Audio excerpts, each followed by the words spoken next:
Halo, selamat pagi teman-teman semua. Semoga kita semua dalam keadaan yang sehat hari ini ya. Perkenalkan saya Hana yang akan membantu jalannya kelas bertemu hari ini dengan judul Mengenal Diri Kondisi Cinta yang Sehat ya. Mungkin sebelum kita mulai, mau izin memperkenalkan sedikit tentang bertumbuh ya. Mungkin beberapa dari teman-teman ada yang sudah pernah join kelas sebelumnya atau ada juga yang baru pertama kali ikut di sesi kita hari ini ya. Nah, sedikit tentang bertumbuh. Jadi kami adalah layanan psikologi berbasis online dan kami menyediakan beberapa uh, pilihan gitu ya. Ada konseling, ada assessment, dan juga psikoterapi. Dari bertumbuh sendiri ada beberapa psikolog, kami punya 25 psikolog dengan bidang yang beda-beda. Ada yang untuk klinis dewasa, ada yang untuk klinis anak dan remaja, ada juga untuk industri dan organisasi, atau yang lebih ke pendidikan ya, teman-teman. Sebelum kita mulai, mungkin boleh saya share sedikit ya tentang rules untuk sesi kita hari ini ya. Pertama, teman-teman diharapkan datang tepat waktu dan menggunakan koneksi internet yang stabil supaya lebih nyaman. Lalu saat tidak bicara, mohon mengaktifkan mute agar menghindari gangguan suara dan bisa menggunakan bahasa serta nama yang pantas ya. Tolong hargai sesama peserta ketika lagi saling berbicara, mungkin bisa tidak menyela dan juga tidak menghakimi. Kemudian nanti mungkin di sesi tanya jawab kadang ada yang cerita-cerita tentang pengalaman pribadinya. Mohon untuk tidak menyebarkan keluar forum. Jadi apa yang dibahas di sini untuk diharapkan stay di sesi ini saja. Lalu webinar ini juga sifatnya edukasi umum. Jadi para peserta diharapkan untuk bisa berbagi ruang dan juga waktunya dengan peserta lainnya supaya kebagian semua gitu ya untuk sharing. Kemudian silakan berpartisipasi sesuai kenyamanan. Boleh menyalakan kamera atau mikrofon kalau misalkan berkenan, tapi kalau misalkan kurang nyaman nggak apa-apa, tidak diwajibkan ya. Nah, untuk membuka gitu ya, kita mungkin banyak yang ingin punya hubungan yang sehat, tapi sering lupa gitu bahwa awalnya langkah paling pertama adalah kita perlu mengenal diri lebih dulu. Dalam mengenal diri, apa yang kita rasakan, kita butuhkan, itu bisa membantu kita untuk membangun relasi yang jauh lebih seimbang dan juga lebih menghargai. Di sesi kita hari ini, di kelas pertemuan hari ini, kita akan belajar untuk mengenal lebih dalam agar kita bisa membangun hubungan yang lebih dewasa dan juga lebih sehat gitu ya. Nah, selanjutnya nanti kita akan mendapatkan pemaparan dulu dari psikolog kita hari ini, yaitu Kak Dia Ulfa Purwati. Setelah itu, setelah Kak Dia selesai pemaparan, nanti kita akan lanjut ke sesi tanya jawab. Jadi kalau teman-teman nanti ada yang mau tanya-tanya, boleh banget via chat ataupun juga dengan raise hand nanti saat waktunya untuk tanya jawab ya. Nah, tanpa berlama-lama lagi gitu ya, mungkin waktu dan layar bisa kami persilakan ke Kak Dia ya Kak ya. Silakan Kak Dia. Baik, terima kasih banyak Pak Hana. Selamat pagi teman-teman yang sudah hadir di kelas bertumbuh di pagi hari ini. Saya senang ya teman-teman, ternyata juga banyak yang ingin belajar tentang relasi sebetulnya ya. Ini kan fokusnya dalam sesi hari ini kita akan membahas mengenai relasi romantis atau hubungan romantis gitu ya. Hubungan romantis di sini tuh sebetulnya seperti hubungan pacaran gitu ya, hubungan pacaran atau mungkin yang lebih jatuhnya adalah hubungan suami istri gitu. Ya, jadi hari ini kita akan sama-sama belajar tentang proses mengenal diri. Mengenal diri yang dianggap sebagai sebuah fondasi cinta yang sehat, yang tadi Kak Hana sempat mention ya. Seringkali kita tuh fokusnya ke pasangan terus ya, sedangkan kita tuh lupa bahwa dasar dari kita bisa mencintai adalah kita bisa mengenal diri terlebih dahulu nih sebetulnya gitu ya. Oke, nanti kalau misalkan dalam prosesnya teman-teman ada yang mau ditanyakan atau ada yang mau sharing, sangat dipersilakan ya, boleh melalui chat maupun raise hand gitu biar nanti Kak Hana yang bantu untuk prosesnya. Oke, boleh Kak Hana next slide-nya. Sebelum kita bahas lebih jauh gitu ya, saya ingin memperkenalkan diri terlebih dahulu. Saya Dia Ulfa Purwati atau biasa dipanggil Kak Dia, Mbak Dia gitu ya. Saya adalah seorang psikolog klinis yang berfokus pada individu dewasa, di mana area penanganan permasalahan yang saya tangani itu lebih banyak berkaitan tentang relasi, baik itu relasi dengan pasangan, dengan pacar, dengan suami gitu, kemudian relasi dengan keluarga, dengan orang tua, dengan anak, dengan saudara kandung, atau relasi pertemanan. Kemudian saya juga menangani permasalahan berkaitan dengan kecemasan, gangguan mood itu seperti depresi, bipolar gitu ya, terus stres, ada gangguan emosi, berkaitan dengan konsep diri, kebingungan diri, dan berkaitan dengan perilaku agresif. Untuk latar belakang pendidikan, saya menyelesaikan pendidikan S1 jurusan psikologi di Universitas Brawijaya, kemudian saya melanjutkan pendidikan jenjang magister profesi psikologi dengan minat klinis di Universitas Brawijaya. Nah, kita mulai masuk ke pembahasan kita hari ini ya.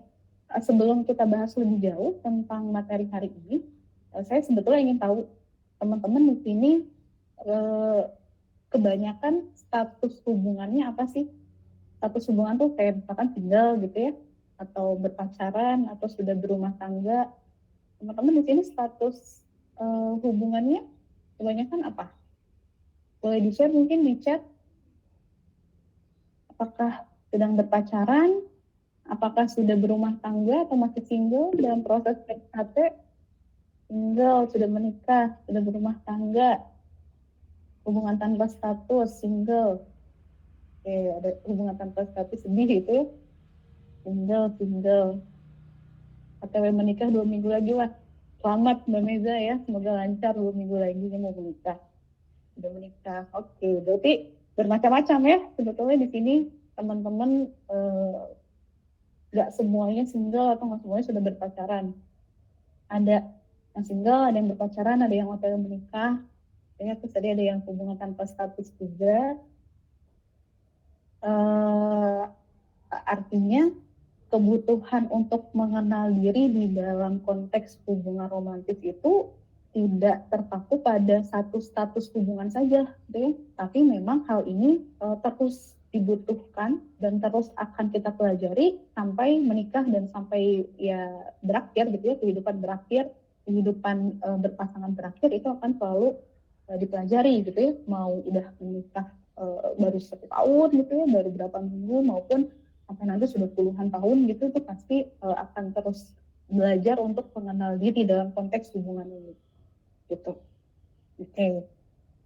Nah, karena beragam gitu ya, sekarang kita lihat di sini ya. Kita berangkat dari fenomena saat ini. Teman-teman pernah nggak sih di sini merasa bahwa hubungan yang teman-teman punya saat ini, baik itu berpacaran maupun berumah tangga, itu tidak cukup baik karena misalkan melihat konten-konten di media sosial atau melihat hubungan-hubungan orang lain di sekitar teman-teman. Pernah nggak merasa seperti itu?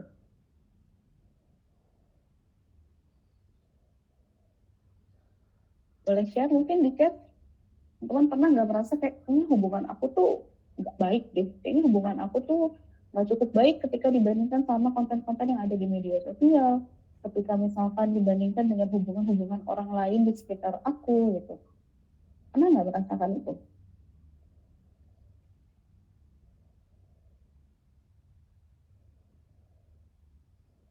Pernah ya, Luis bilang pernah.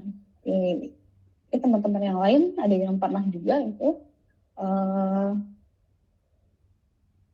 Terkadang bisa sekilas terpikir. Sebetulnya kalau saya lihat ya fenomena ini tuh sekarang lagi marak banget, lagi banyak banget dibahas gitu, terutama membandingkan diri dengan konten-konten yang ada di media sosial. Oh, kamu justru bingung mana yang benar gitu ya. Ini saya ambil contoh di konten TikTok ya teman-teman. Saya ngambil beberapa contoh fenomena ini di konten TikTok. Ini contohnya adalah konten tentang ciri-ciri hubungan yang sehat. Jadi ada seorang konten kreator, dia bikin konten tentang ini loh ciri-ciri hubungan yang sehat. Nggak tahu ya itu berdasarkan dari mana gitu. Apakah berdasarkan pengalaman pribadi atau dari mana, saya juga nggak paham gitu ya. Tapi dia nge-share tentang ini loh ciri-ciri hubungan yang sehat. Gitu ya. Ada 5 poin di sini. Terus yang bagian kanan ada juga seorang konten kreator yang dia mengkampanyekan bahwa sebagai seorang cewek tuh harus matre loh di dalam hubungan gitu. Bahwa sebagai seorang istri itu nantinya jangan mau loh untuk bantu cari nafkah gitu. si konten kreator ini dia mengampanyekan hal tersebut gitu. Dia bentuknya video ya sebetulnya kalau lebih panjangnya gitu. Ini salah dua contoh yang saya ambil dari TikTok. Yang menarik di sini adalah saya lihat komentarnya, teman-teman. Saya lihat komentar dari konten-konten ini. Ini komentarnya nggak cuma 3 ya, banyak banget sebetulnya komentarnya, ada ribuan di komentar ini. Itu saya nge-capture hanya beberapa karena nggak cukup kalau saya masukin semua. Dan kebanyakan ketika saya baca komentarnya itu banyak yang membandingkan kondisi hubungan yang dia punya saat ini dengan konten yang di-share tersebut oleh si konten kreator gitu. Contohnya nih, di konten yang bicara tentang ciri-ciri hubungan yang sehat.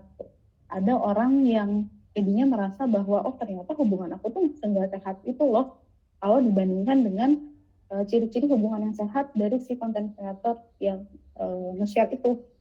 Gitu. Terus ada juga di orang yang bilang bahwa ini semuanya nggak aku dapetin di hubunganku gitu ya. Gitu. Terus bahkan di sini ada orang yang bertanya gitu, kalau ngambek karena dia slow respon sama nggak di call itu wajar nggak ya gitu. Jadi malah ada yang mempertanyakan gitu kondisi hubungannya sebenarnya wajar nggak sih kalau seperti itu gitu. Nah terus di konten yang sebelahnya nih sebelah kanan itu juga sama gitu. Dia komentarnya tuh banyak yang pada akhirnya jadi mengadu nasib gitu ya, jadi bertanya gitu. Terus ketika nikah begitu dan di tengah jalan ada kegagalan ekonomi, solusinya apakah diceraikan Kak gitu ya. Bahkan dia sampai nanya, diceraikan nggak ya? Karena dia merasa mungkin kondisinya tidak sesuai dengan konten yang disebarkan oleh si influencer tersebut gitu. Terus yang komentar selanjutnya ada yang validasi gitu. Ia setuju bahwa memang seharusnya jadi cewek itu harus matre gitu. Jadi istri itu jangan mau bantu cari nafkah pasangannya dan lain-lain gitu ya. Jadi komentarnya itu memang beragam gitu. Cuma kebanyakan jadinya membandingkan jadi melihat kondisi hubungan yang dia punya saat ini dengan konten yang di-share tersebut gitu. Boleh next Kak Hana. Nah ini juga masih sama gitu ya, masih banyak juga konten-konten di media sosial, di TikTok, gitu. Bahkan saya baru tahu gitu bahwa ada standar pasangan TikTok gitu, standar cewek TikTok, standar cowok TikTok gitu, itu istilah-istilah itu sekarang lagi booming banget gitu. Di TikTok juga ini banyak ya, di TikTok, Instagram gitu, tentang relationship goals itu bentuknya seperti apa sih gitu. Yang sebetulnya itu juga kita nggak paham gitu ya, dasar dari relationship goals yang dimaksudkan dalam konten tersebut itu didasarkan pada hal apa, apakah pada pengalaman pribadi si influencernya atau seperti apa gitu ya. Terus ada juga yang ngebahas tentang ciri cowok berkualitas yang cocok jadi suami ideal gitu, atau ciri cewek yang pantas dijadikan istri gitu. Jadi banyak banget tuh konten-konten seperti itu di media sosial. Makanya tadi ada Mbak Mega ya kalau nggak salah, jadi bingung sebetulnya mana yang benar saking banyaknya standar atau konten-konten yang berseliweran di media sosial tentang hal ini. Gitu. Terus di luar konteks media sosial sebetulnya juga banyak ya kita temui tentang adanya standar-standar mengenai pasangan ideal yang kita dengar dari lingkungan sekitar kita, dari orang tua misalkan, atau dari teman, dari orang-orang terdekat kita gitu, tentang standar pasangan idaman itu seperti apa gitu ya. Misalkan kalau punya pasangan itu harus yang, kalau secara finansial harus udah punya mobil gitu ya, atau misalkan kalau lagi pacaran ya pacarannya harus cowok yang bayarin gitu ya. Itu banyak banget gitu berseliweran tentang standar-standar itu gitu. Terus ada juga fenomena tentang bucin yang berlebihan gitu, sehingga maunya 24/7 tuh nempel terus sama pasangannya, kalau enggak bakal overthinking dan seterusnya gitu. Terus ada juga cemburu yang sangat berlebihan, pokoknya betul-betul menjaga si pasangan biar enggak berkomunikasi atau bersinggungan dengan lawan jenis misalkan gitu ya. Itu juga banyak sekarang. Kira-kira teman-teman pernah mengalami hal ini? Satu di antaranya tentang fenomena-fenomena ini.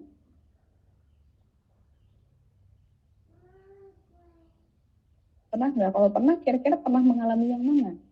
Boleh di-share. Misalnya teman-teman kalau berkenan di-share.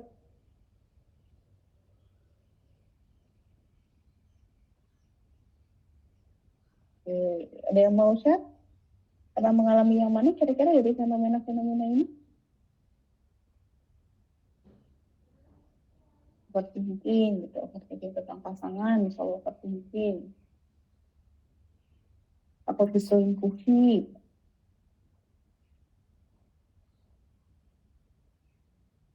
Jadi masa bingung juga dengan kriteria laki-laki yang baik seperti apa, takut ditinggal, attachment berlebihan, standar pasangan ideal. Nah, jadi macam-macam ya ternyata isu-isu ini gitu. Isu-isu ini memang seringkali teman-teman rasakan ya dalam kehidupan berpasangan teman-teman sehari-hari.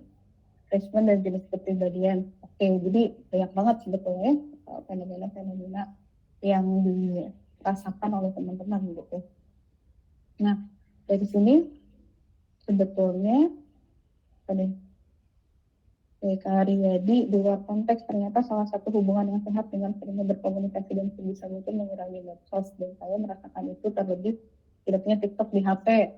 Nah, Kak Riyadi di sini sudah mulai aware gitu ya, sudah mulai menyadari bahwa oh ternyata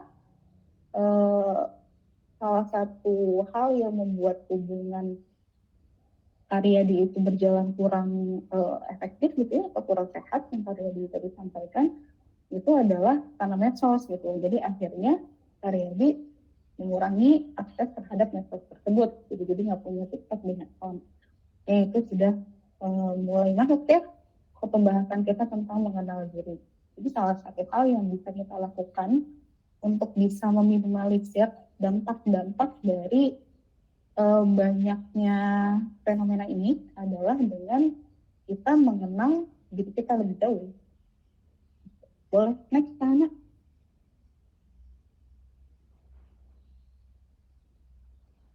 Jadi sebetulnya apa sih permasalahan di balik standar dalam hubungan romantis?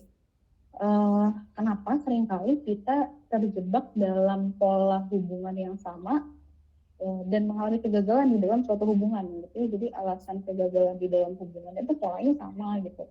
Kalaupun tidak sampai gagal, misalkan ketika bertengkar pun polanya sama terus-menerus seperti itu gitu. Sebetulnya apa yang membuat kondisi hubungan itu seperti itu? Yang pertama, dalam konteks ini tuh ada istilah sebetulnya namanya couple social comparison. Jadi memang secara alami gitu ya, kita sebagai individu itu akan membandingkan kondisi kita, dalam hal ini adalah kondisi hubungan yang kita punya dengan pasangan yang lain yang kita lihat, baik itu secara real, misalkan teman-teman terdekat kita gitu ya, atau orang-orang di media sosial, influencer, artis-artis. Jadi sekarang kan cepat banget ya informasi, jadi kita bisa lihat kehidupan mereka gitu. Kemudian secara alami memang muncul standar-standar atau template ideal mengenai suatu hubungan. Ini yang tadi kita bahas ya, contoh-contohnya gitu. Dan di sisi lain, ketika kondisi kita yang kurang mengenal diri kita, pada akhirnya kita jadi akan mengadopsi standar-standar eksternal yang berkaitan dengan pasangan misalkan gitu ya. Ketika kita nggak kenal sama diri, ketika kita nggak tahu sebetulnya apa yang kita cari di dalam suatu hubungan, pada akhirnya kita jadi mengadopsi standar orang lain gitu. Standar orang lain misalkan salah satu teman terdekat kita, dia punya standar kalau punya pasangan itu harus bayarin makan gitu. Karena kita nggak tahu sebetulnya standar kita untuk seorang pasangan itu apa yang kita butuhkan dan apa yang kita cari dari dalam suatu hubungan, sehingga kita akhirnya jadi ngadopsi, oh ya kayaknya kalau punya pasangan itu memang harus bayarin makan deh gitu. Jadi kita ngadopsi standar-standar tersebut gitu ya. Kemudian ketika kita kurang mengenal diri, kita jadi sulit untuk bisa menilai keberhasilan hubungan yang kita punya. Karena pada akhirnya kita akan balik lagi menggunakan standar orang lain untuk bisa menilai hubungan kita seberapa jauh hubungan ini dikatakan berjalan dengan baik atau tidak gitu. Dan juga akhirnya jadi sulit membedakan sebetulnya kebutuhan apa yang kita punya dan apa yang dianggap harus dimiliki gitu. Ketika hal ini terjadi, apa sih dampaknya pada hubungan yang kita punya? Yang pertama dampaknya adalah kita jadi merasa terus-menerus kurang di dalam hubungan. Jadi nggak puas terus ya sama hubungan yang kita jalani. Gitu. Terus juga jadi merasa mudah kecewa karena balik lagi ya, kita nggak tahu sebetulnya apa yang kita cari di dalam hubungan, sehingga apa yang dijalani itu ya dianggapnya tidak sesuai dengan apa yang diharapkan secara terus-menerus. Gitu. Kehilangan arah dalam hal ini juga kehilangan arah di konteks hubungan. Jadi nggak tahu nih hubungan ini akan dibawa kemana, kemudian akan dijalankannya seperti apa, itu jadi nggak jelas gitu. Ada perasaan insecure juga, terus jadi tidak puas juga pada hubungan, padahal pada saat itu kondisi hubungannya baik-baik aja, nggak ada permasalahan, nggak ada konflik, tapi pada akhirnya tetap merasa tidak puas tadi ya, karena kita nggak paham apa yang kita butuhkan, apa yang kita cari di hubungan, jadi merasa hubungan ini tidak memuaskan.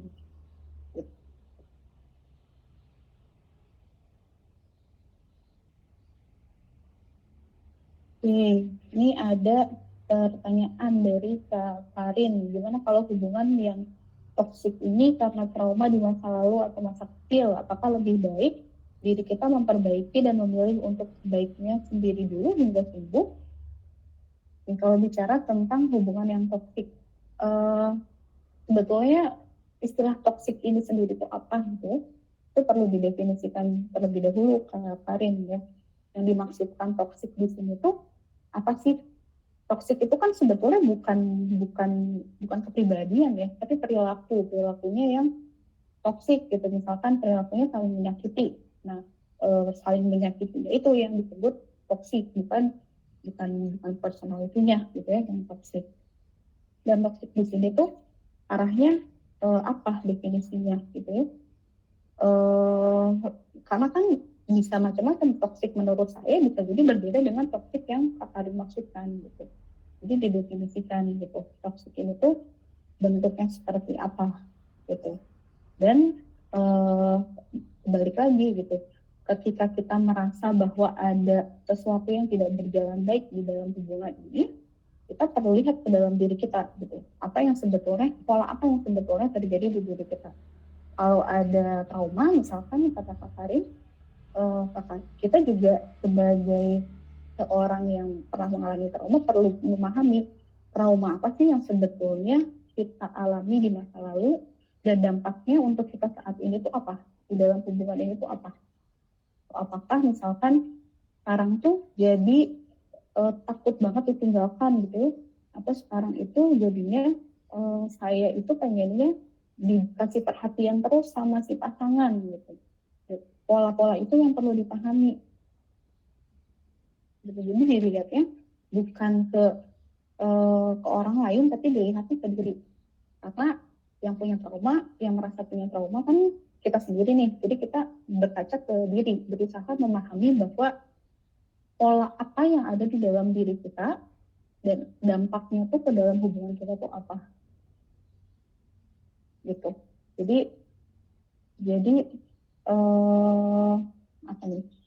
Kadang perilaku yang jadi sangat sensitif, seperti bisa emosi meledak karena tidak dikasih kabar dan tidak mendapatkan perhatian.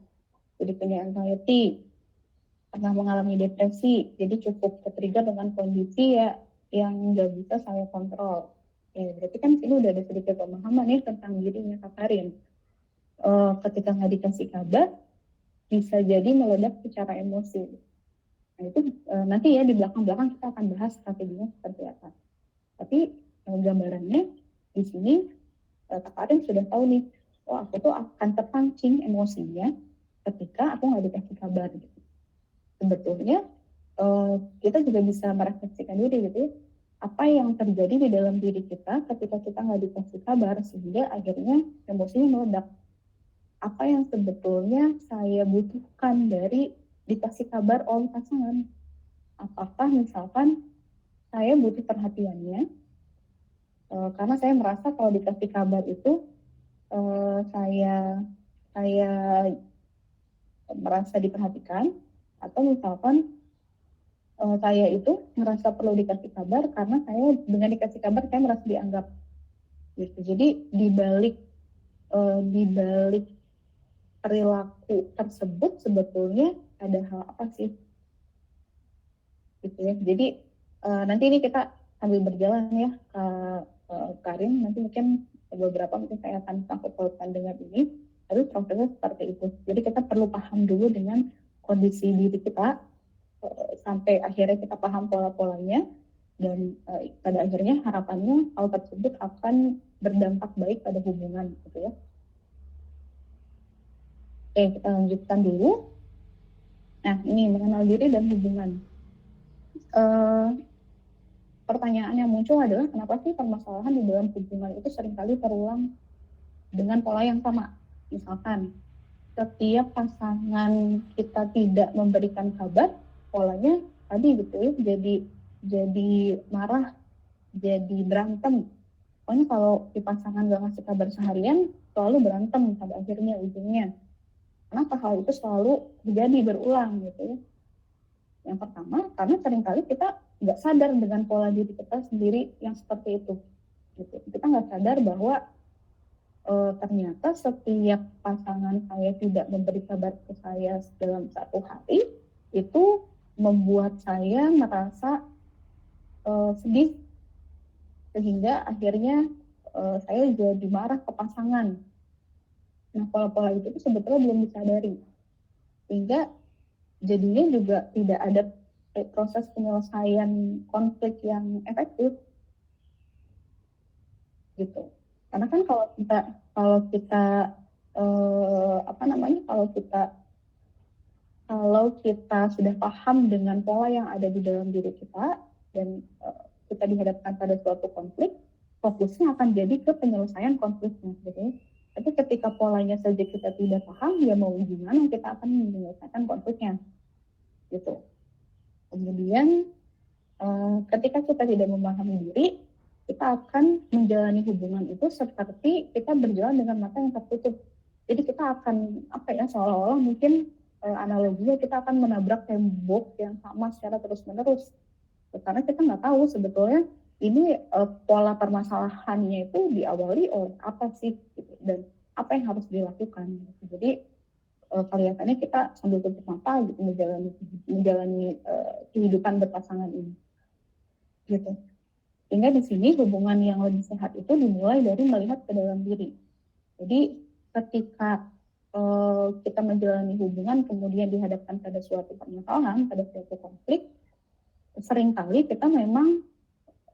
yang ditemui ya itu kita langsung menyalahkan pasangannya, gitu, langsung menyalahkan, kamu sih tidak menghubungin aku seharian, kan aku jadinya marah dan seterusnya gitu ya. Tapi kita tidak melihat sebetulnya apa sih yang kita rasakan ketika pasangan kita tidak memberi kabar dalam satu hari. Jadi seringkali itu kita lihatnya kayak eksternal terus ya, tanpa kita lihat ke dalam diri kita gitu, sebetulnya apa sih yang terjadi di dalam diri kita ketika hal tersebut terjadi gitu. Karena pada dasarnya ketika kita sendiri belum kenal dengan diri, gimana kita tahu bahwa pasangan tersebut adalah pasangan yang cocok untuk kita. Dan dengan memahami diri, kita juga bisa paham sebetulnya pemicu emosi kita tuh apa, ya, apa yang membuat kita marah, apa yang membuat kita sedih, itu kita jadi paham pola-polanya seperti apa. Kita juga paham gaya komunikasi kita, gitu. Kita tuh seorang yang seperti apa sih kalau dalam berkomunikasi, apakah seorang yang right to the point gitu ya, kalau lagi ada konflik tuh pengennya ngomong langsung gitu, atau gaya komunikasinya pasif agresif atau seperti apa. Kita juga paham pola attachment-nya seperti apa, dan pada akhirnya dengan kita paham hal ini, kita bisa hadir secara utuh di dalam suatu hubungan. Jadi kita bisa lebih fokus ke dalam hubungan tersebut dibandingkan kita hanya bergelut pada diri sendiri. Gitu. Boleh selanjutnya karena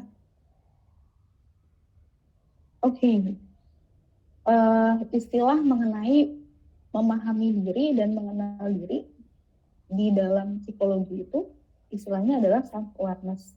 Jadi teman-teman kalau pengen cari tahu lebih jauh gitu ya di luar kelas bertumbuh ini, teman-teman bisa cari keywordnya dengan self awareness. Self awareness itu apa sih? Self awareness itu adalah kemampuan yang kita punya untuk bisa menyadari perasaan yang kita rasakan, pikiran yang kita miliki, dan tindakan yang kita lakukan. Gitu.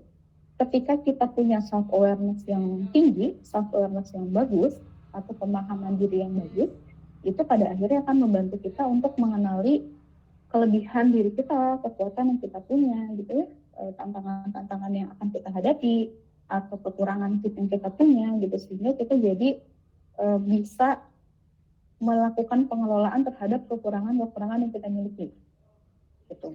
Terus self awareness yang baik juga akan membantu kita jadi punya gambaran yang jelas mengenai perilaku kita. Jadi kita tahu nih alasan kenapa aku jadi suka marah ke pasangan ketika pasangan tidak memberikan kabar harian misalkan, atau kenapa akhirnya aku memilih dia sebagai pasangan aku. Jadi lebih jelas gitu ya alasan-alasan kenapa kita berperilaku demikian. Kita juga jadi lebih tahu tentang kebutuhan kita dan hal penting apa yang sebetulnya kita harapkan atau tujuan apa yang kita punya. Gitu. Selain itu kita juga jadi peka terhadap adanya hubungan antara emosi dan perilaku yang kita lakukan gitu, karena emosi itu datang bersamaan dengan perilaku.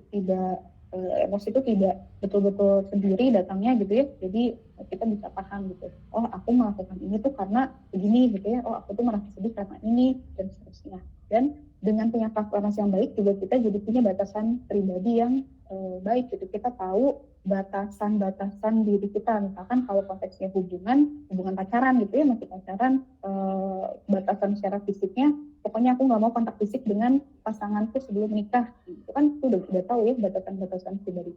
Kalau kita nggak kenal dengan diri kita, kalau kita tidak paham dengan diri kita, ya seringkali kita nggak punya batasan-batasan itu gitu. Akhirnya jadinya ngikut aja gitu, ngikut arus, bisa ngikut arus dari pasangan, atau bisa ngikut standar-standar yang ada di luar kita. Gitu. Bolehnya kita hanya. Nah ini bentuk-bentuk self awareness ya. Self awareness itu dimulai dari hal yang paling mendasar, atau di sini istilahnya subjective self awareness. Jadi ini dasar banget ya ketika kita menyadari tentang lingkungan sekitar kita. Kita bisa menyadari, kita bisa memberikan reaksi yang tepat dengan lingkungan sekitar kita. Itu awareness yang paling mendasar. Gitu. Misalkan sekarang teman-teman lagi belajar, teman-teman sadar bahwa teman-teman saat ini sedang berada di kelas bertumbuh, sedang mempelajari proses mengenal diri dalam konteks hubungan romantis. Nah, itu juga sebetulnya bagian dari self awareness yang paling mendasar kan ya. Kemudian di atas itu ada istilahnya objective self awareness. Di sini sudah mulai masuk ke dalam diri kita yang lebih dalam. Jadi kita sudah mulai bisa menyadari tentang apa yang kita pikirkan, apa yang kita rasakan, dan bagaimana kita melihat diri kita sendiri. Gitu. Jadi sudah mulai menyadari sebetulnya apa sih yang saya pikirkan ketika saya memilih si A untuk menjadi pasangan saya. Gitu. Sudah mulai menyadari hal-hal tersebut. Gitu. Sudah mulai menyadari kenapa apa yang saya rasakan ketika pasangan saya membatalkan janji nonton, gitu. Itu sudah mulai menyadari. Jadi itu udah mulai caranya ke objective self awareness. Ada lagi yang lebih dalam dari objective self awareness. Kalau di sini istilahnya adalah symbolic self awareness. Jadi ini pemahamannya sudah lebih dalam lagi. Gitu. Di sini konteksnya misalkan kita sudah lebih paham tentang siapa diri kita, identitas diri. Identitas diri itu ya siapa diri kita gitu ya. Kita ini seorang yang seperti apa sih? Tentang kelemahan kelebihan kita, tentang tujuan kita gitu ya, tujuan hidup yang ingin kita capai, tentang tujuan yang ingin kita dapatkan dalam suatu hubungan, goalsnya itu apa gitu ya, tentang value-value yang kita yakini. Nah ini sudah masuk ke ranah symbolic self-awareness. Jadi ini sudah lebih dalam, dan biasanya ketika kita akan mengambil suatu keputusan, ya ini dipengaruhi oleh symbolic self-awareness ini. Jadi sudah dipengaruhi oleh value-value yang kita yakini, kebutuhan yang kita punya, dan konsep-konsep diri lainnya gitu ya. Ya boleh next ke Hana. Nah, ketika seseorang sudah memiliki self-awareness yang bagus gitu ya, self-awareness yang baik, yang dimana dia bisa memahami diri sendiri, mereka bisa mampu merasa lebih nyaman dalam mengekspresikan emosinya. Karena seseorang yang sudah aware dengan dirinya, yang sudah sadar dengan dirinya, dia akan merasa bahwa emosi itu adalah bagian dari dirinya, okay? Dan itu valid gitu. Dia bisa menerima emosi yang dia rasakan, gitu, kesedihan yang dia rasakan, rasa kesal atau rasa marah yang dia rasakan, dan pada akhirnya itu akan membuat dia lebih nyaman untuk menunjukkannya, mengekspresikannya. Kemudian mereka yang sudah lebih mengenal diri, mereka juga bisa lebih peka terhadap emosi. Mereka sudah lebih mampu merasa apa sih yang membuat dia sedih, apa sih yang membuat saya marah, apa yang membuat saya cemas. Dia sudah menyadari pola-pola itu. Kemudian kita juga jadi bisa mengelola perasaan lebih baik, karena balik lagi ya tadi, setelah kita menyadari apa yang kita rasakan, kita tahu apa alasannya, pada akhirnya kita juga akan lebih mudah untuk mengelola perasaan kita sehingga jadi lebih baik gitu. Jadi misalkan sebelumnya merasa cemas karena pasangan belum menghubungi gitu, dan kita tahu perasaan cemas itu muncul karena kita tahu perasaan cemas itu muncul karena kita khawatir si pasangan kenapa gitu ya. Dan karena alasan itu, kita akhirnya bisa mengelola perasaan cemas kita dengan lebih baik lagi. Kemudian selain itu, dengan kita lebih memahami diri, kita juga bisa memahami konflik yang sedang terjadi dan proses penyelesaiannya seperti apa, gitu ya.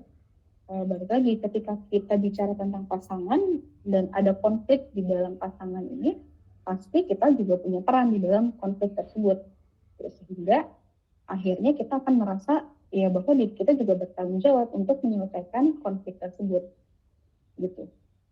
Setelah kita paham arahnya, jadi bukan lagi menyalahkan pasangan, bukan lagi menyalahkan keadaan, tapi lebih kepada berfokus ke penyelesaian konflik yang ada gitu. Terus kemudian dengan mengenal diri, kita juga jadi paham sebetulnya apa yang kita inginkan dan alasannya. Kita jadi tahu gitu, kenapa sih saya pengen punya pasangan yang satu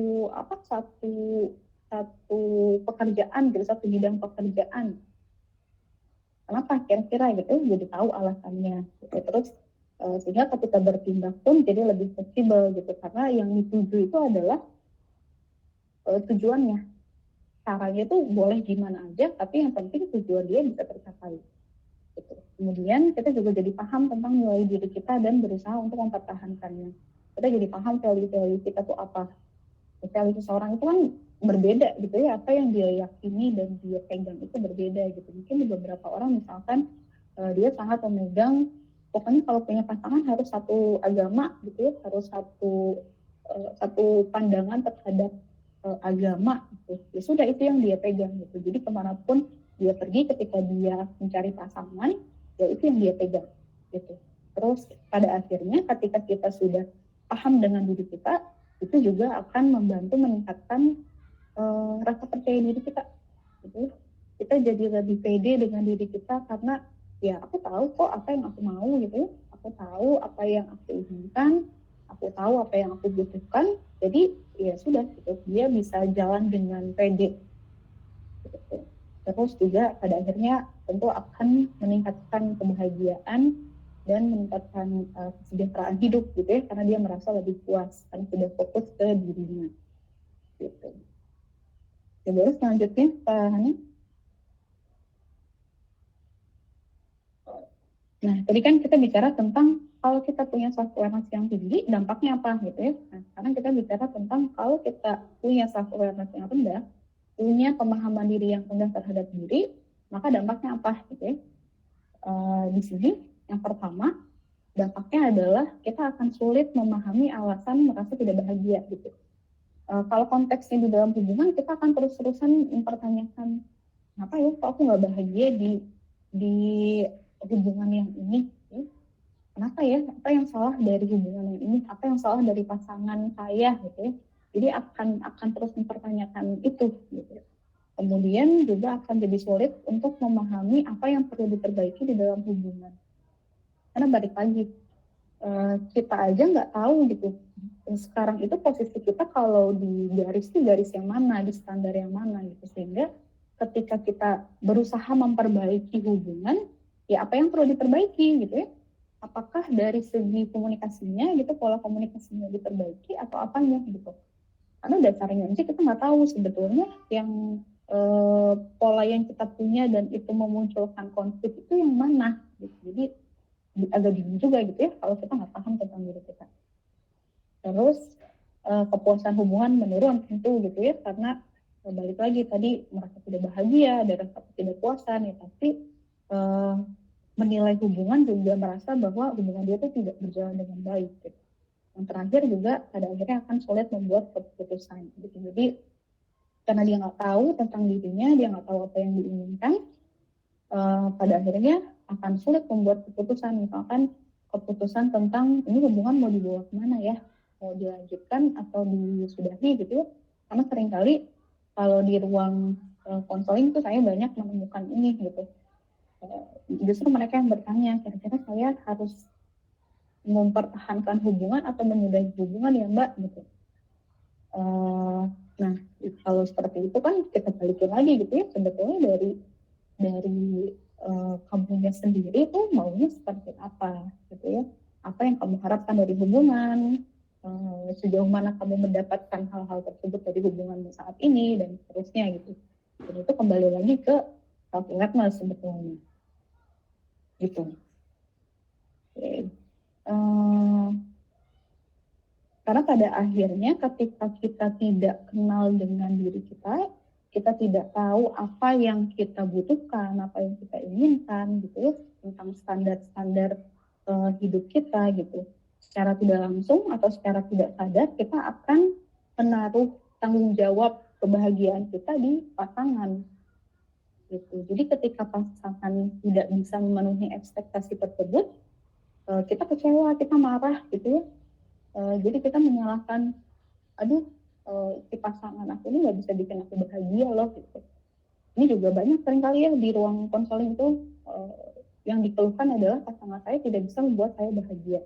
Tapi ketika saya tanya, memang kamu itu bahagia ketika pasanganmu ngapain sih gitu ya. Mereka juga jadi bingung gitu ya. Aduh saya juga nggak tahu Mbak sebetulnya apa ya yang bisa bikin saya bahagia kalau dari pasangan. Jadi mau gimana pasangan bisa bikin kita bahagia kalau kita sendiri tuh nggak tahu sebetulnya definisi bahagia yang kita inginkan itu seperti apa gitu. Makanya di sini judulnya self awareness itu dianggap sebagai suatu kunci. Terus selanjutnya Hana.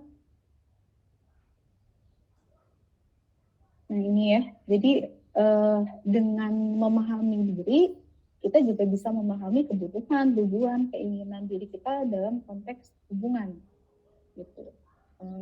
Sebetulnya kita bisa bertanya gitu ke dalam diri kita. Di contoh ya, apa sih yang aku butuhkan ketika aku sedang merasa down dalam hubungan ini gitu ya. Ketika misalkan sedang berkonflik, sedang bertengkar gitu, apa yang aku butuhkan sebetulnya? Apakah komunikasi yang jelas dari pasangan gitu ya. Jadi kita harus duduk bareng mengkomunikasikan permasalahan yang sedang dihadapi, konflik yang sedang dihadapi. Apakah itu yang aku butuhkan? Atau misalkan justru aku butuh ruang untuk menyendiri dulu.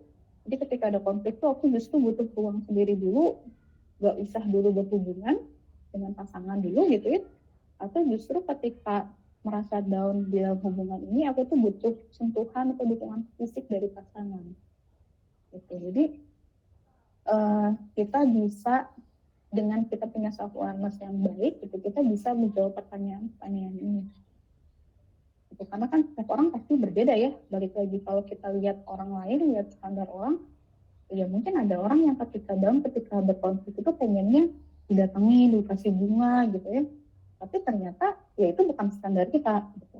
Itu bukan kebutuhan kita. Kebutuhan kita misalkan, kebutuhan saya misalkan justru ketika punya konflik dengan pasangan itu, saya butuh ruang untuk sendiri. Saya butuh ruang untuk sendiri terlebih dahulu, baru nanti kemudian ngobrol dan lain-lain gitu ya. Nah, itu kan berbeda gitu. Sehingga kita juga perlu paham tentang pola tersebut. Gitu. Terus misalkan ini ada lagi pertanyaan tentang gimana sih sebetulnya kondisi apa yang sebetulnya membuat aku paling merasa dicintai. Nah kalau kita nggak paham dengan diri, kita juga sulit untuk menjawab ini gitu ya.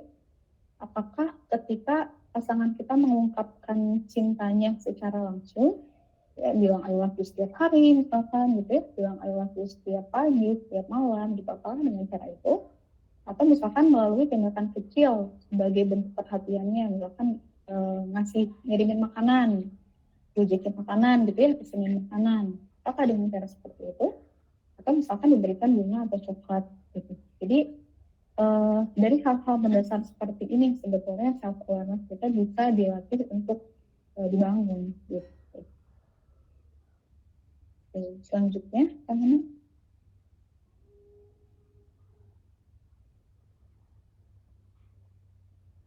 Nah, pada akhirnya ketika kita punya pemahaman diri yang baik, punya self awareness yang baik, gitu ya, ini akan membawa kita pada memilih pasangan yang tepat dalam tanda kutip tepat.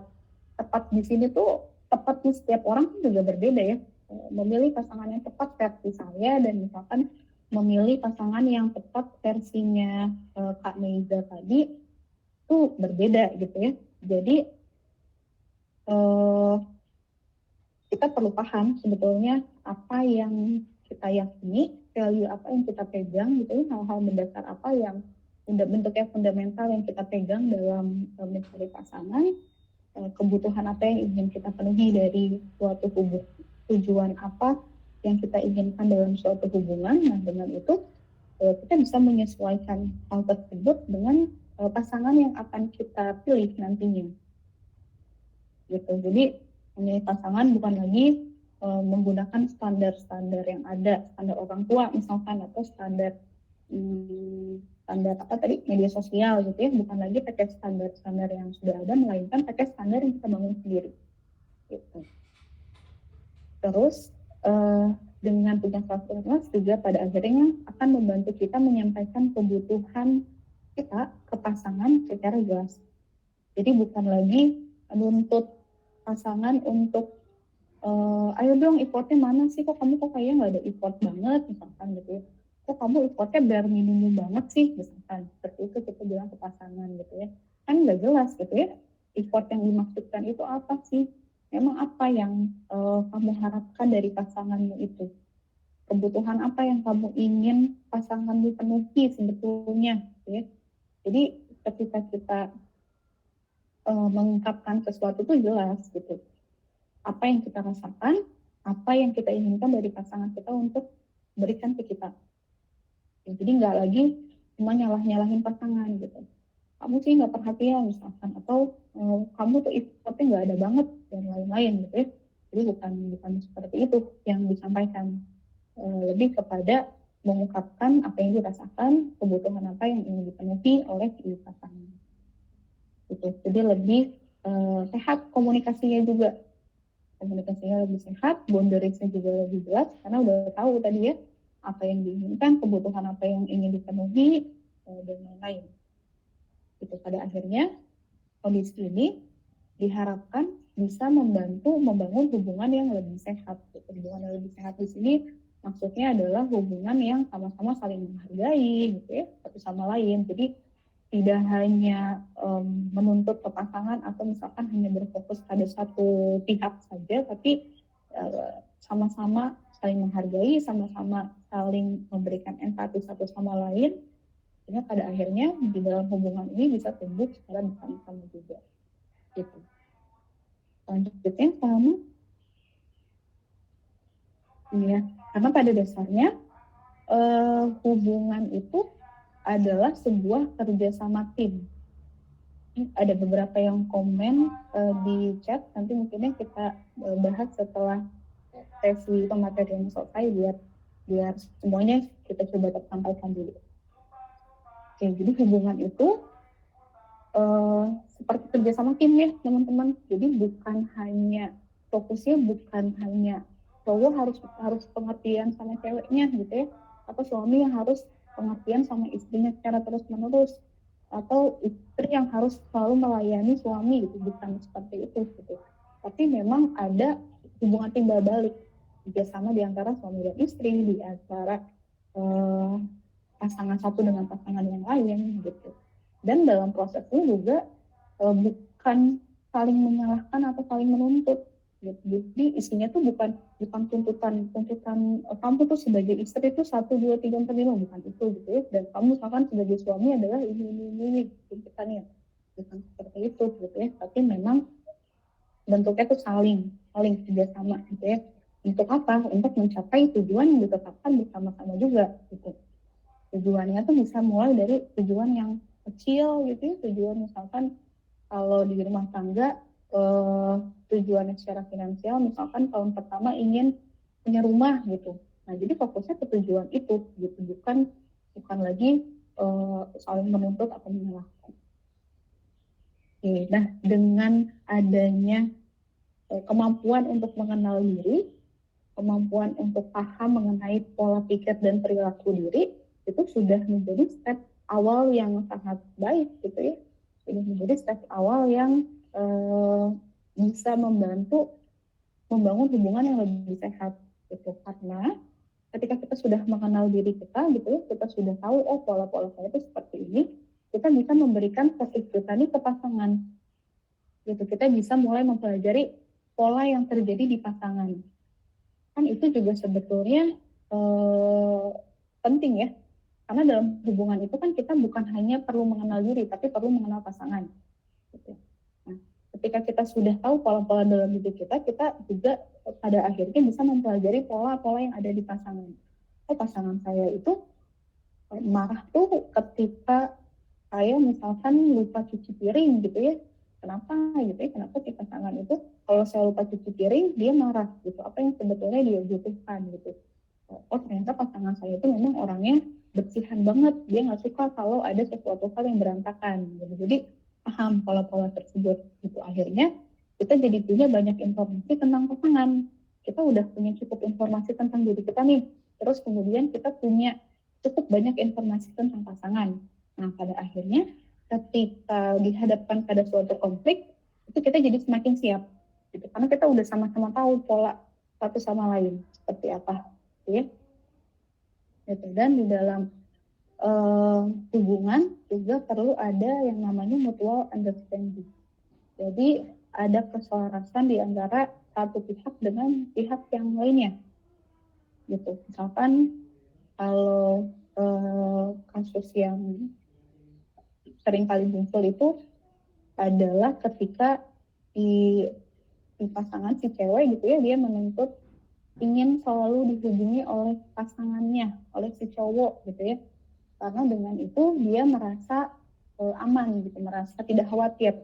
Kalau nggak ada kabar dari pasangannya, dia tuh khawatir gitu, khawatir cowoknya kenapa-napa, misalkan kayak gitu. Tapi di sisi lain, si cowok ini adalah tipe orang yang ketika dia bekerja, dia agak sulit untuk membagi fokusnya dengan handphone atau dengan WhatsApp gitu, karena misalkan pekerjaannya di lapangan gitu ya, susah sinyal lah, terus juga ya agak sulit untuk dia harus buka handphone terus-menerus ngabarin pasangannya gitu.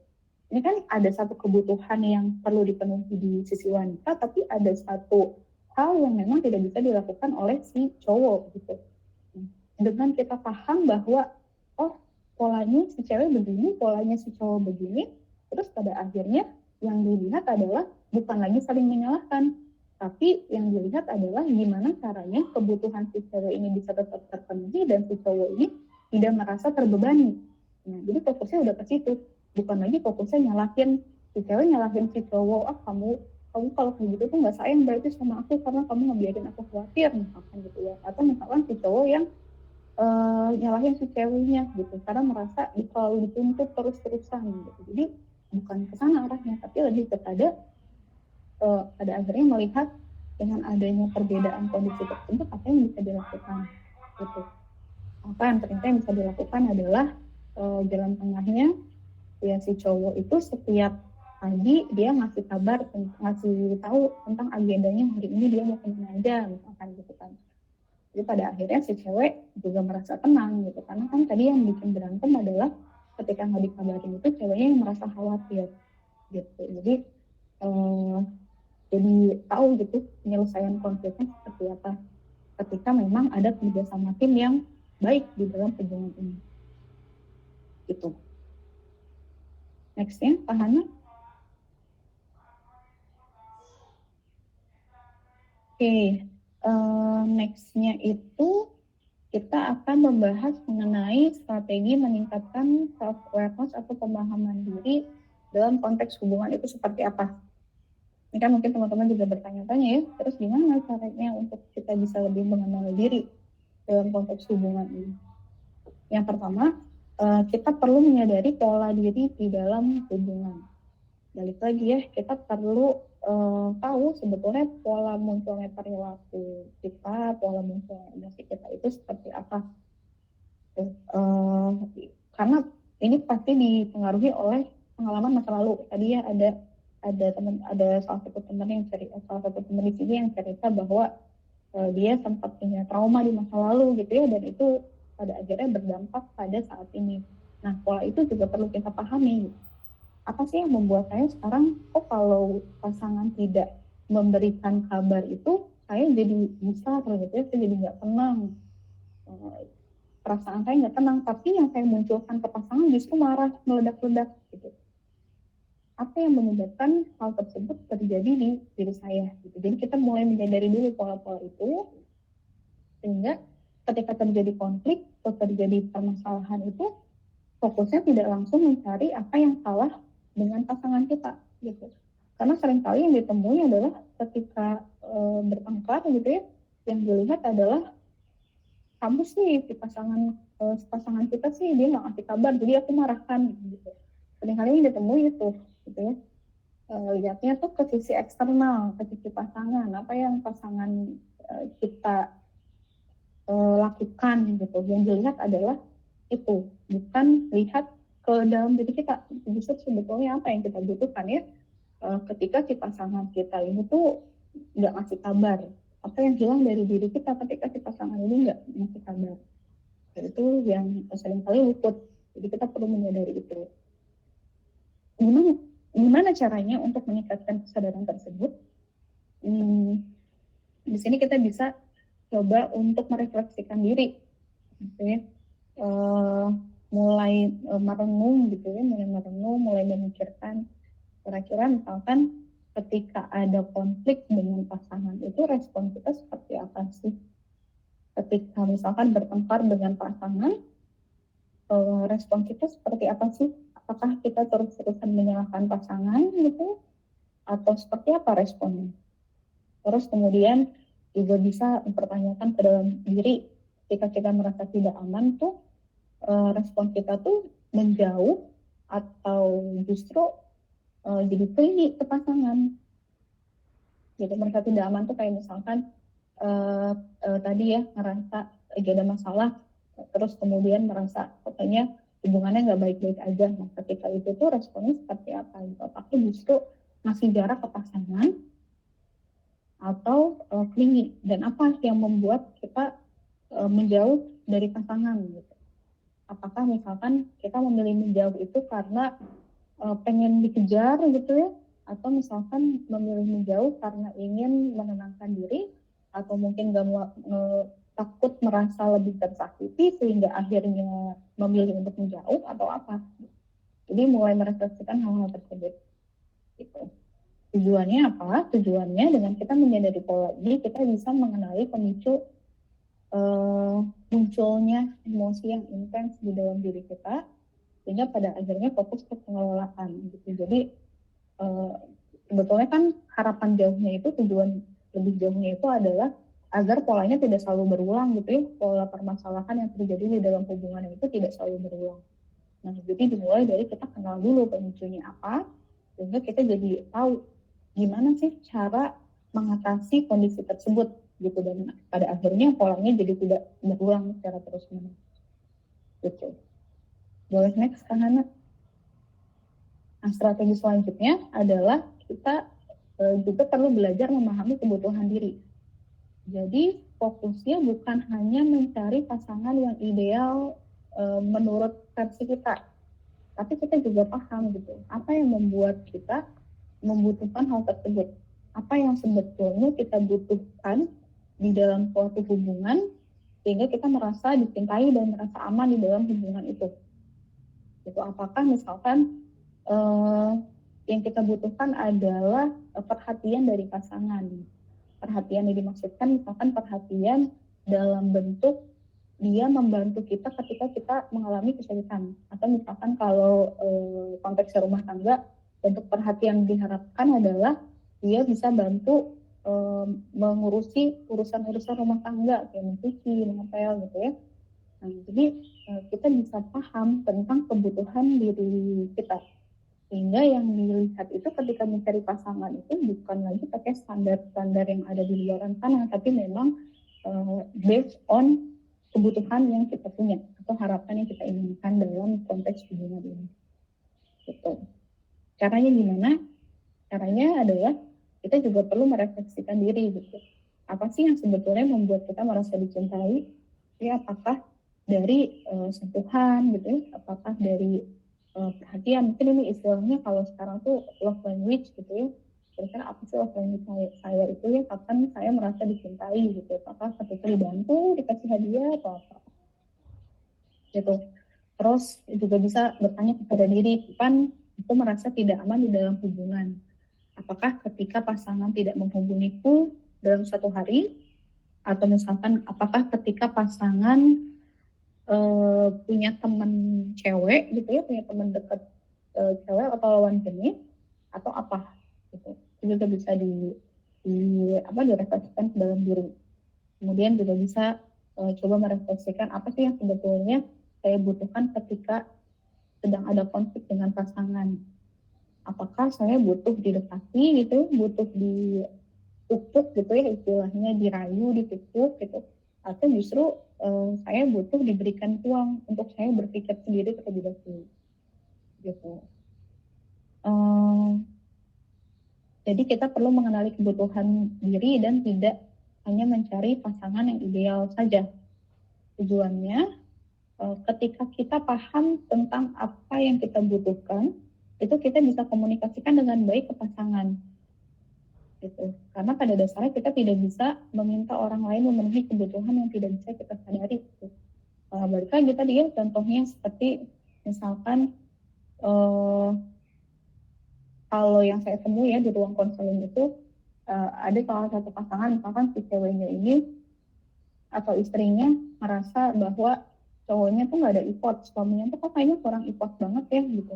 Pasangan saya tuh kurang effort banget mbak, dia tuh nggak ada effortnya gitu, semua saya yang ngelakuin kan gitu ya. Nah, terus ketika saya kembali nanya, memang mbak ini berharap effort yang diberikan suami itu seperti apa sih? Apa yang mbak harapkan suami bisa penuhi? Nah, terkadang dia juga bingung gitu sebetulnya apa yang dia inginkan tentang pasangan atau dia harapkan bisa pasangannya lakukan gitu. Jadi agak sulit gitu kita menuntut seseorang untuk memenuhi kebutuhan kita, tapi kita sendiri tidak tahu sebetulnya kebutuhan apa yang kita inginkan atau kebutuhan apa yang ingin kita penuhi dari orang tersebut gitu. Selanjutnya masih masih strategi juga, masih strategi untuk meningkatkan self awareness. Yang pertama, selanjutnya adalah kita perlu berlatih untuk merefleksikan diri tadi ya. Refleksi diri itu ya terus menerus dilakukan, jadi nggak ada titik berhentinya gitu. Karena balik lagi ya, di situ kan dinamis gitu ya, semua berkembang sehingga nggak ada titik selesainya kita untuk belajar mengenal diri kita. Jadi itu continue untuk dilakukan, melakukan refleksi diri, dan juga perlu adanya kejujuran terhadap diri. Itu kejujuran di sini adalah ya kita mengakui bahwa oh aku tuh ternyata merasa sedih ketika pasanganku tidak menepati janji temunya gitu. Kita udah janjian untuk nonton, ternyata pasangan saya membatalkannya secara sepihak dan aku sedih. Nah itu perlu diakui dulu bahwa aku sedih karena hal tersebut. Gitu ya. Karena jujur dan menerima itu adalah langkah awal untuk proses selanjutnya, gitu. Untuk proses di mana pada akhirnya kita akan mengelola diri kita sehingga kita bisa merespon kondisinya lebih baik. Gitu. Dan refleksi ini bukan bentuk menyalahkan diri ya. Refleksi itu bukan akhirnya memberi penilaian bahwa apa yang kita lakukan itu salah atau benar, tepat atau tidak tepat, tapi lebih kepada menemukan makna dari pengalaman yang kita punya. Gitu. Misalkan kayak tadi ya, salah satu contohnya adalah merasa sedih ketika janji yang sudah dibuat itu dibatalkan pihak. Gitu. Nah, yang kita lakukan ketika melakukan refleksi diri itu bukan memberikan penilaian, oh harusnya aku nggak boleh sedih, gitu ya. Harusnya aku bisa nerima, bukan seperti itu. Tapi lebih kepada kita mempertanyakan diri, gitu ya. Sebetulnya apa sih yang bikin saya sedih ketika janji untuk nonton nanti dibatalkan? Gitu. Apa sih yang bikin saya sedih ketika pasangan saya atau suami saya tidak memberikan kabar seharian, seperti itu. Jadi bukan ngasih judgement itu benar apa enggak, tepat atau tidak gitu ya, tapi lebih kepada pencarian maknanya. Caranya untuk bisa refleksi diri banyak sebetulnya gitu ya. Salah satunya akan melalui journaling. Journalingnya bukan artinya harus menuliskan cerita satu hari secara penuh gitu ya. Tapi journaling di sini misalkan kita lebih kepada pada situasi apa emosi kita terpancing gitu ya. Misalkan pada situasi tadi tuh saya merasa sedih ketika janji kita untuk nonton bareng dibatalkan oleh pasangan gitu. Terus di balik itu sebetulnya apa yang kita pikirkan? Di balik itu misalkan ya saya kecewa karena misalkan saya sudah mempersiapkan baju yang mau saya gunakan, saya udah meluangkan waktu, saya udah membatalkan janji dengan teman yang lain, dan seterusnya. Jadi jurnalnya bentuknya seperti itu, bukannya harus menceritakan secara full seharian seperti apa. Terus bisa juga dengan kita memberikan jeda pada waktu tertentu gitu ya, ketika kita dihadapkan pada suatu situasi tertentu atau suatu permasalahan tertentu. Gitu. Dengan memberi jeda ini, kita juga bisa memperhatikan apa yang kita pikirkan dan reaksi yang kita tampilkan. Gitu. Jadi tidak harus langsung merespon ketika misalkan pasangan kita membatalkan janji, terus kemudian kita harus langsung merespon, tidak harus seperti itu.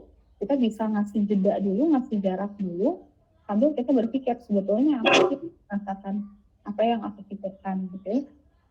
Nah, terus cara lain yang mungkin bisa dilakukan adalah dengan diskusi terbuka bersama pasangan.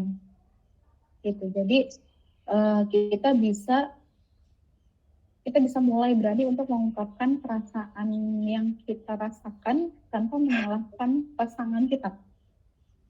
Gitu contohnya di sini seringkali ya ketika kita berdiskusi mengenai suatu konflik itu kita fokusnya tuh pada si pasangan, akhirnya kita jadi menyalahkan pasangan.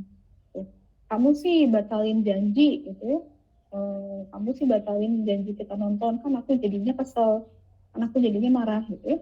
Yang di state itu adalah kesalahan si pasangan. Seringkali yang kita temui di kehidupan sehari-hari itu seperti itu gitu. Namun sebetulnya yang sebaiknya dilakukan adalah kita mengungkapkan apa yang kita rasakan. Aku tuh kecewa loh, gitu ya. Aku kecewa loh ketika kamu membatalkan janji nonton kita besok, gitu ya. Karena misalkan aku tuh udah menyiapkan baju, gitu ya. Aku tuh udah ngebatalin janjiku sama teman-teman kantorku. Aku udah ke salon, misalkan gitu ya. Jadi aku merasa kecewa, gitu. Jadi di sini diskusi terbuka yang dimaksudkan adalah mengungkapkan perasaan kita tanpa menyalahkan pasangan. Gitu. Jadi fokusnya pure pada apa yang kita rasakan, apa yang kita butuhkan, bukan lagi ke pasangan, apa yang pasangan lakukan dan itu jadi disalahkan. Nextnya, Kak Hana.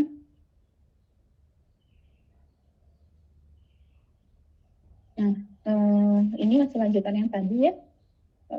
Strategi selanjutnya adalah mengembangkan rasa ingin tahu, bukan penghakiman. Ini juga tadi yang seperti dibahas sedikit. Jadi self awareness itu pemahaman terhadap diri itu bukan tentang kita menilai diri kita baik atau buruk, bukan tentang apa yang kita lakukan itu tepat atau tidak tepat, tapi lebih kepada kita mendalami diri kita. Kita penasaran terhadap apa yang terjadi di balik perilaku yang kita tunjukkan ke pasangan ketika berkonflik misalkan, gitu ya. Jadi tujuan untuk meningkatkan self awareness ini bukan untuk penghakiman pada akhirnya, tapi lebih kepada kita memberikan ruang pada diri kita untuk bertumbuh juga. Gitu. Nextnya, Kak Hana. Oke, ini yang terakhir, strategi yang terakhir yang bisa kita lakukan untuk meningkatkan self awareness dalam konteks hubungan adalah dengan mengkomunikasikan secara terbuka ke pasangan, gitu, atau istilahnya adalah assertive communication, komunikasi yang asertif, yang terbuka ke pasangan.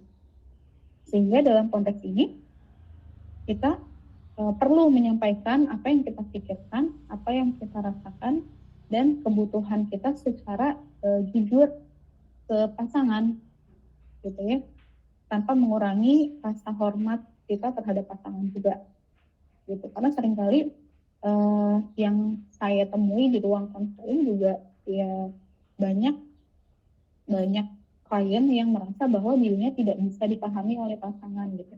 Pasangan aku tuh nggak bisa ngertiin aku banget loh. Banyak yang mengeluhkan seperti itu, gitu ya. Tapi ketika saya tanya gitu, apakah kamu pernah menyampaikan tentang apa yang kamu harapkan mengenai pasanganmu, apa yang kamu inginkan, apa yang kamu butuhkan terkait dengan pasanganmu, kamu pernah menyampaikan hal itu tidak?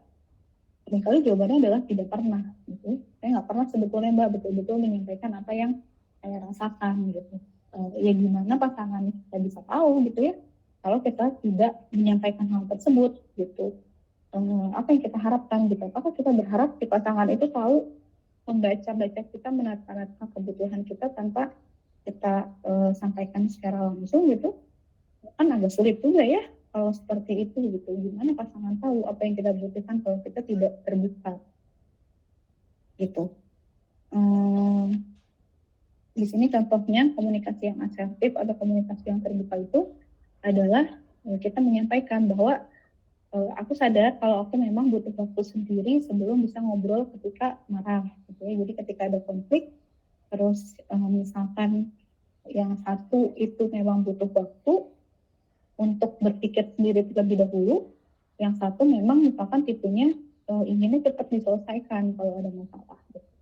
Ya kita bisa bilang gitu dengan komunikasi yang asertif bahwa ya aku menyadari bahwa aku itu adalah tipe orang yang butuh waktu sendiri dulu untuk bisa ngobrol ketika marah, gitu ya. Jadi saya minta waktu misalkan 1 jam untuk saya menenangkan diri, baru kemudian kita ngobrol, gitu. Jadi kan lebih enak, gitu ya, karena sudah dikomunikasikan secara terbuka. Atau misalkan kita menyampaikan nih bahwa aku merasa lebih tenang kalau kamu memberikan kabar singkat ketika sibuk, gitu. Jadi fokusnya itu tidak lagi menyalahkan pasangan, gitu. Pasangan yang kamu sih nggak pernah ngasih kabar, gitu ya, tentang sibuk nggak pernah ngasih kabar, bukan seperti itu, tapi fokus ke menyampaikan apa yang dirasakan dan apa yang diharapkan, gitu. Nextnya, Kak Hana. Rumah kelas sudah selesai ya. Jadi semakin kita paham terhadap diri, harapannya semakin siap juga kita untuk mencintai seseorang gitu ya, atau membangun hubungan yang lebih sehat dengan seseorang. Gitu teman-teman untuk pemaparan materi di hari ini, di kelas bertumbuh hari ini. Oke, makasih banyak Kak Dia atas penjelasannya. Sekarang kita mungkin bisa lanjut ke sesi tanya jawab ya.